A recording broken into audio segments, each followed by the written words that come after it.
শিলং থেকে আমরা এখন গৌহাটিতে ঢুকে গেছি, আসামে। বাপরে, এখানে কি গরম! যখন আমরা শিলং থেকে বের হলাম তখন জ্যাকেট পরে বের হলাম, আর এখানে এসে দেখছি একদম আমাদের ওখানকার মতো গরম। আমরা এখন যাচ্ছি কাহিলিপাড়া। আমরা ওখানে আজকে একটা হোমস্টেতে থাকবো। হোমস্টের নাম হলো ডুবুরি হোমস্টে। চলো ওখানে আমরা যাই। আসলে আমাদের আজকেই কিন্তু ফেরার কথা ছিল, কিন্তু এখানে মানে গৌহাটিতে একটা বাউলের প্রোগ্রাম আছে। আমরা ঠিক করলাম যে সেই প্রোগ্রামটা দেখব, তাই আমরা এই হোমস্টেটাতে আজকে থাকবো। কালকে আমরা ভাববো যে গৌহাটিতে কি কি দেখা যায়। এই আসামে কিন্তু প্রচুর জায়গা আছে, মানে প্রচুর দর্শনীয় স্থান আছে। তার মধ্যে আমার যেটা দেখা হয়ে গেছে সেটা হচ্ছে কামাখ্যা মন্দির। শুধুমাত্র কামাখ্যা মন্দিরটাই আসামে দেখা হয়েছে, আর বাকি এত জায়গা আছে এখানে যে দেখতে গেলে তোমার 3 দিন 4 দিন লেগে যাবে। অনেক জায়গা আছে, আর মন্দির রয়েছে প্রচুর। কি কি দেখার জায়গা রয়েছে আসামে আমি স্ক্রিনে দিয়ে দিচ্ছি, তোমরা দেখে নাও। আমি যতগুলো লিস্ট দিয়েছি এর থেকে আরও অনেক রয়েছে, অনেক জায়গা আরও রয়েছে। আমি শুধু কয়েকটা দিলাম, তোমরা চাইলে কিন্তু এই জায়গাগুলো ঘুরে দেখতে পারো যারা আসামে আসবে। এত দর্শনীয় স্থান আছে এখানে, আমি আগে জানতাম না। আমরা কখনো আসবো অনেক টাইম নিয়ে, শুধুমাত্র তখন শিলং যাব না, এই গুয়াহাটিতে থেকেই জায়গাগুলো আমি ঘুরবো ভেবেছি।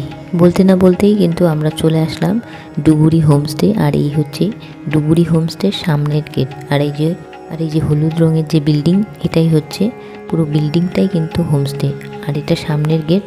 এই হোমস্টের পিছনেও কিন্তু একটা গেট আছে, মানে 2 দিক দিয়েই মানুষজন আসলে তোমরা ঢুকতে পারবে।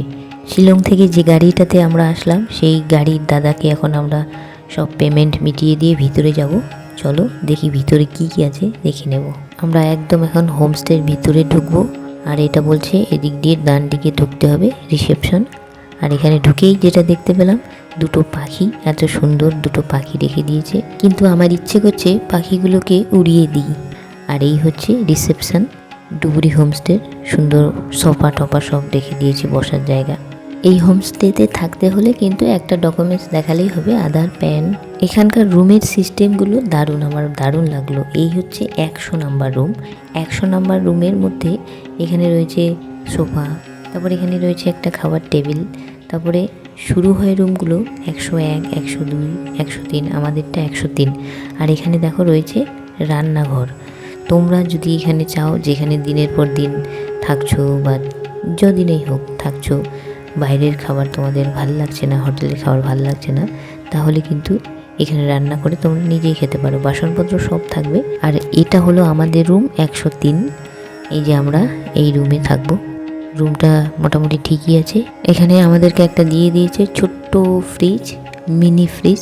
এটাতে চাইলে তোমরা জল, কোনো ঠান্ডা রাখতে পারো। তারপর এখানে রয়েছে মেনু কার্ড এদের রেস্টুরেন্টের, চাইলে কিন্তু এখানেও খাওয়া দাওয়া করতে পারো।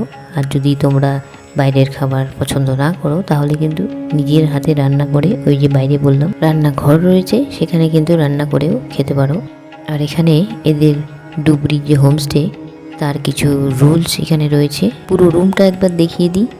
এখানে রয়েছে একটা বড় ক্লোজেট, কাপড় রাখতে পারো, আয়না রয়েছে, টিভি রয়েছে, ফ্যান, এসি, এগুলো তো লাগবেই, এত গরম গৌহাটিতে আর কি বলবো। আর এই হচ্ছে বেড, একদম পরিষ্কার পরিচ্ছন্ন। এরপর আমি বাথরুমটাও তোমাদের একবার দেখিয়ে দিই। চলো বাথরুমটা দেখি। এই সাইডে রয়েছে বাথরুম।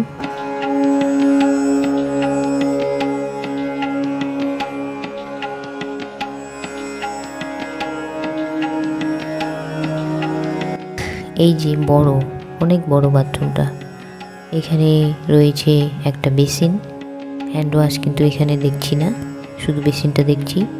এখানে একটা রয়েছে আয়না, এখানে রয়েছে গিজার, যেটা একদমই দরকার নেই, এত গরম ওয়েদার। তারপরে রয়েছে কোমোড, বালতি, মগ। এটা তো আমাদের 100। এরপর আরও একটা এরকমই রুম দেখাবো পাশে।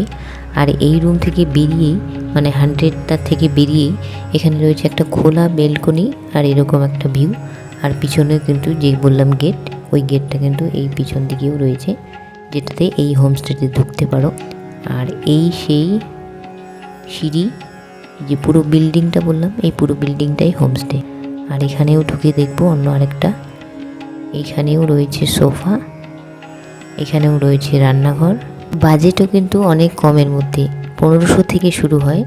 আমাদের রুমটা হচ্ছে 2000, জিএসটি আরও কী কী সব আছে সব মিলিয়ে 2000, কিন্তু 1500 থেকে রুমগুলো শুরু হয়, তার থেকে বেশি আরও ভালো একটু নিলে আরও বেশি দাম।